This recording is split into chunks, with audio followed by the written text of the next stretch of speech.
kulan wacan daawada mar kale baarayaasha waaxda cadaaladda Mareykanka ayaa 6 dukumeenti oo qarsoodi ah ka helay guriga madaxweynaha Mareykanka Joe Biden kadib baaritaan qaatay 13 saacadood oo lagu sameeyay guriga madaxweynaha. Sababta madaxweynuhu dukumeentiyada qarsoodiga ah gurigiisa uu u dhigay xilligii madaxweyne ku-xigeenka Mareykanka uu ahaa iyo dukumeentiyadan waxa ay yihiin ayaan ku faaqidi doonaa barnaamijkeena falanqaynta siyaasadda iyo amniga caalamiga. balse iminka aynu eegno dalka Ruushka oo ku hanjabaya in uu adeegsanayo gantaalaha nuclear-ka taas oo soo dedejin karta dagaalweyne saddexaad oo dunida ka qarxa. Vyacheslav Volodin oo ah afayeenka aqalka hoose ee baarlamaanka Ruushka ee loo yaqaan Duma ayaa ka digay in taageerada Mareykanka iyo NATO ee Ukraine ay siinayaan ay horseedi doonto dagaal xun oo dunida ka qarxa, taas oo micnaheedu yahay in Ruushku uu adeegsan doono hub nuclear ah haddii hubka reer galbeedka Ukraine ay siinayaan uu saameyn ku yeesho gudaha Ruushka. Haddii Washington iyo dalalka NATO ay geeyaan hub loo isticmaali doono in lagu weeraro magaalooyinkeena ayna isku dayaan in ay qabsadaan dhulkeena sida ay ku hanjabeen, tani waxay horseedi doontaa tallaabooyin aargoosi ah iyadoo la isticmaali doono hubka aadka u xoog badan ayaa uu Volodin ku sheegay bartiisa Telegramka. Hubkaasi aadka u xoog badan falanqeeyaasha amnigu waxa ay ku sheegeen in jawaabta Ruushku ay noqon doonto adeegsiga hubka nuclear-ka. Waxa uu sheegay in doodaha ku saabsan in quwadaha nuclear-ka aysan horay hubkan waxgumaada ugu adeegsan colaadaha maxalliga ah ay yihiin kuwa hadda meesha ka baxaya, isaga oo sababtana ku sheegay in dowladdaasi aysan wajihin xaalad khatar gelinaysa amniga muwaadiniinta iyo midnimada dhuleed ee dalka sida uu hadalka u dhigay. Ruushka ayaa muddo ku dhow sanad dagaal ka wada gudaha dalka Ukraine, wadamada reer galbeedka ayaana taageero xoogan siinaya ciidanka Ukraine si ay isaga difaacaan Ruushka. Falanqeeyaasha siyaasadda iyo amniga ee gobolka ayaa waxa ay aaminsan yihiin in Mareykanku uu doonayo in Yurub uu ka dhigto xarbul wakaala ama wakiilo dagaal ee Ruushka la dagaalama, isaguna uu ka eegto sheedda sare. Mareykanku waxa uu Jarmalka, Poland iyo dalalka bariga Yurub ku cadaadinayaa in hub ay gaarsiiyaan Ukraine, isaguna uu dib u dhigto gantaalihii Patriot ee uu u ballan qaaday Ukraine iyo taangiyada dagaalka. Waan filayaa in aad wax badan ka fahamteen qodobkaasi, bal iminkana aynu eegno dukumeentiyada qarsoodiga ah ee laga helay guriga madaxweynaha Mareykanka Joe Biden. Qaar ka mid ah dukumeentiyada laga helay guriga madaxweynaha Jimcihii waxay ahaayeen kuwo ku xusan xog laga soo bilaabo xilligii uu senatarka iyo qaarka kale oo muujinayay waqtiga uu madaxweyne ku-xigeenka Barack Obama ahaa. Qareenka lagu magacaabo Pop ayaa sheegay in dukumeentiyada qaarka ah ee la helay ay yihiin qoraal shakhsi ahaan gacanta lagu qoray iyo agab kale xilligii ay saraakiisha waaxda cadaaladda sameynayaan baaritaanka guriga ma joogin Mr. Biden iyo xaaskiisa intaba.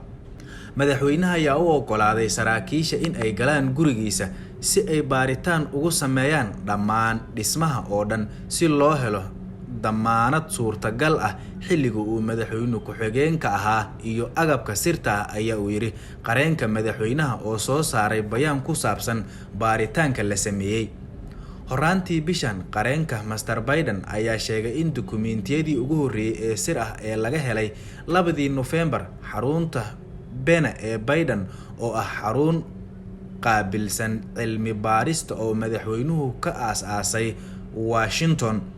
qaybtii labaad ee diiwaanka ayaa laga helay 20 December geerash ku yaala gurigiisa Washington, halka dukumeentiga kale laga helay meel bakhaar ah oo isagana gurigiisa ku taala 12 January sida laga soo xigtay qareenadiisa. Markii la helay dukumeentiyadaasi, madaxweynaha waxa uu sheegay in kooxdiisa ay markiiba ku wareejisay waaxda kaydka qaranka iyo sidoo kale waaxda cadaaladda. weli ma kala cadda sababta Biden uu gurigiisa gaarka ugu haystay dukumeentiyada sirta qaranka, taas oo ah dembi culus marka loo eego xeerka diiwaanka madaxtooyada. Diiwaanada aqalka cad waa in la geeyaa kaydka qaranka marka uu soo afjarmo xilka uu hayo qofka, halkaasi si ammaan ahna loogu kaydin karo.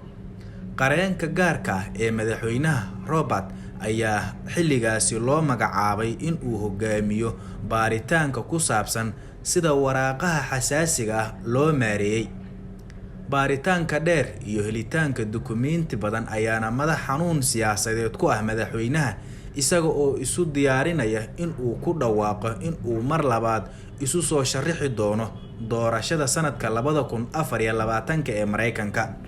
Horaantii bishan ayay ahayd markii ay dib u eegis ku sameysay dukumeentiyada suurtagalka ah in ay sir yihiin oo laga helay xafiiskii hore ee madaxweyne Joe Biden xarunta baarista, sida uu sheegay aqalka cad. bishii November ilaa 10 ka mid ah faylasha ayaa laga helay kabadh qufulan oo ku yaala xarunta cilmi baarista diblomaasiyadda ee Ben Master Biden oo ku taala caasimadda Washington, sida uu xaqiijiyay qareenka madaxweyne Biden. madaxweynihii ka horreeyay Master Biden, Donald Trump, ayaa wajahaya baaritaan ku saabsan in fayl sir ah loo qaaday Florida kadib markii uu madaxweynaha noqday, sida laga soo xigtay warbaahinta CBS News qaybteeda Mareykanka oo wada shaqayn ay kala dhaxaysay BBC-da iyo FBI ayaa hadda ku howlan baaritaanka dukumeentiyada sirta ah ee laga helay xarunta Ben Biden. xeer ilaaliyaha guud ee Mareykanka ayaana laga codsaday in uu dib u eegis ku sameeyo waraaqaha.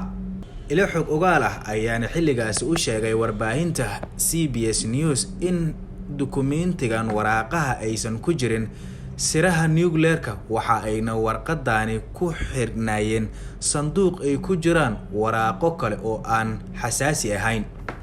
si kastaba ha ahaatee, dib u doorashada madaxweyne Biden ee 2024 ayaa laga yaabaa in ay saameyn culus ku yeelato dukumeentiyada uu ku kaydinayo gurigiisa gaarka ah, halka madaxweynihii hore ee Donald Trump isagana ay dul hoganayso fadeexad ah dukumeentiyo uu gurigiisa gaarka geeyay.